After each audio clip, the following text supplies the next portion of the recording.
안녕하세요, 여러분. 오늘은 현대 직장인들이 자주 겪는 두 가지 중요한 문제에 대해 이야기해 보려고 합니다. 바로 과도한 업무량으로 인한 번아웃과 열악한 사무 환경인데요. 최근 조사에 따르면 직장인의 77%가 현재 직장에서 최소 한 번 이상 번아웃을 경험했다고 합니다.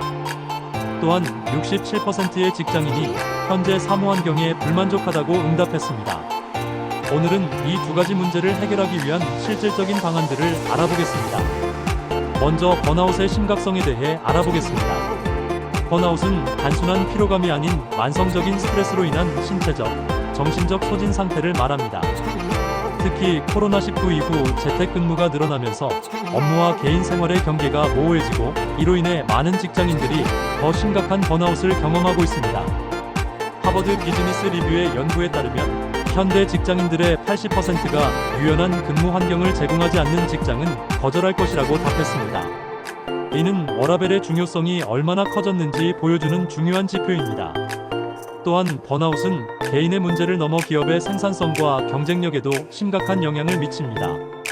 번아웃으로 인한 이직률 증가, 업무 성과 하락, 의료 비용 증가 등은 기업에게도 큰 부담이 됩니다. 그렇다면 이러한 번아웃을 예방하기 위해 직장인들이 할 수 있는 방안들은 무엇일까요?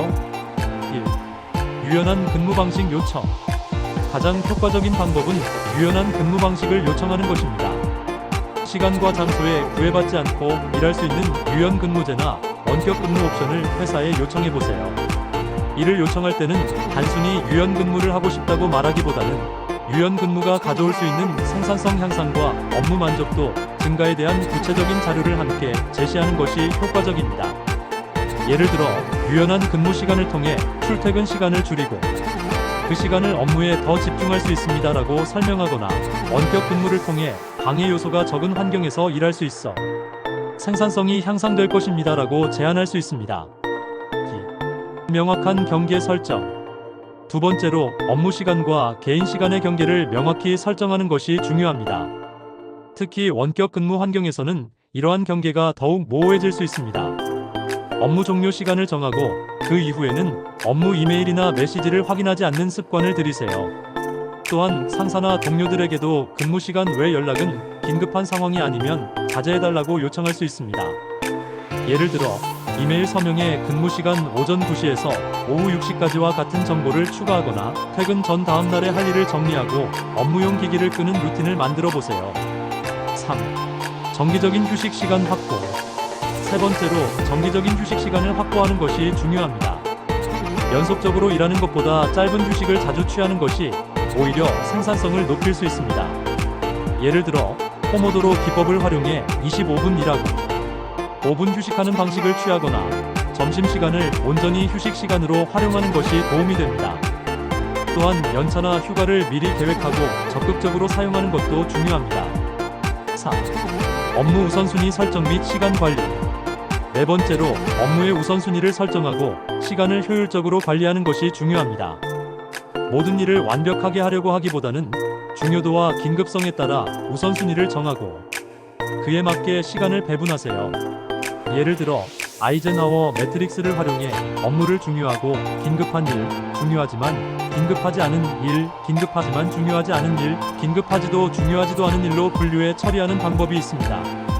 또한 업무 시간 중 가장 집중력이 높은 시간대에 가장 중요한 업무를 배치하는 것도 효과적입니다. 5. 자기관리 및 웰빙 프로그램 참여. 마지막으로 자기관리와 웰빙 프로그램에 적극적으로 참여하는 것이 중요합니다. 많은 기업들이 직원들의 웰빙을 위한 다양한 프로그램을 제공하고 있습니다. 회사에서 제공하는 상담 서비스, 피트니스 프로그램, 영상 앱 구독 등을 적극 활용해 보세요. 이러한 프로그램을 제공하는 기업에서는 직원 만족도가 70%까지 증가했다는 보고가 있습니다. 만약 회사에서 이러한 프로그램을 제공하지 않는다면 개인적으로 명상, 운동, 취미 활동 등을 통해 스트레스를 관리하는 방법을 찾아보세요.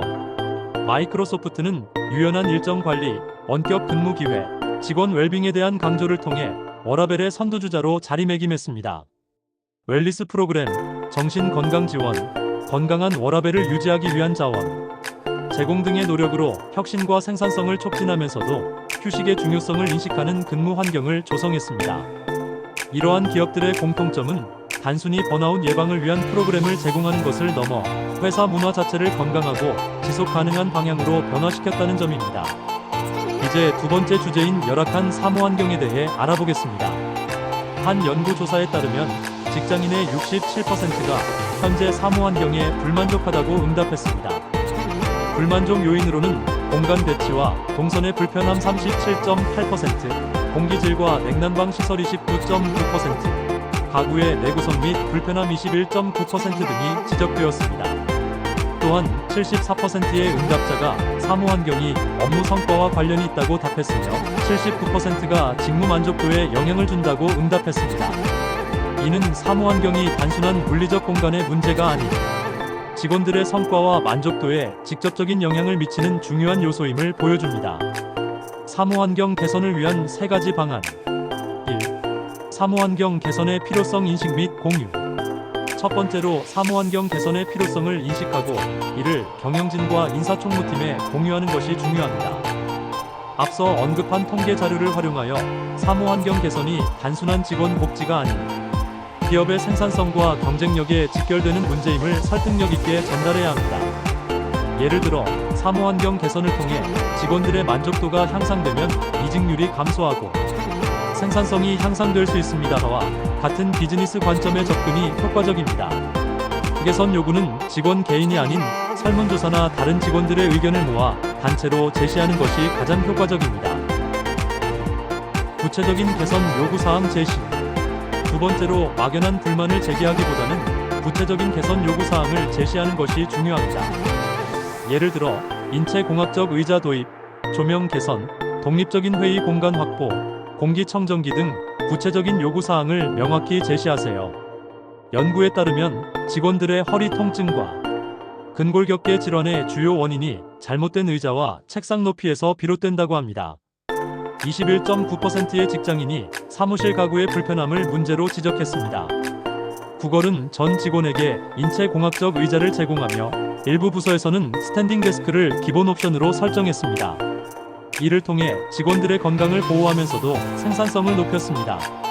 앞에서 제시한 연구에서 37.8%의 직장인이 동선의 불편함과 협업 공간 부족을 주요 문제로 꼽았습니다. 공간 배치가 비효율적이면 직원 간 협업이 어려워지고 이동 동선이 길어지면서 업무 효율이 떨어집니다. 한국스마트카드는 임원실을 줄이고 직원 협업 공간을 확장했습니다. 이를 통해 회의 공간 부족 문제를 해결하고 팀 간 협업을 활성화했습니다.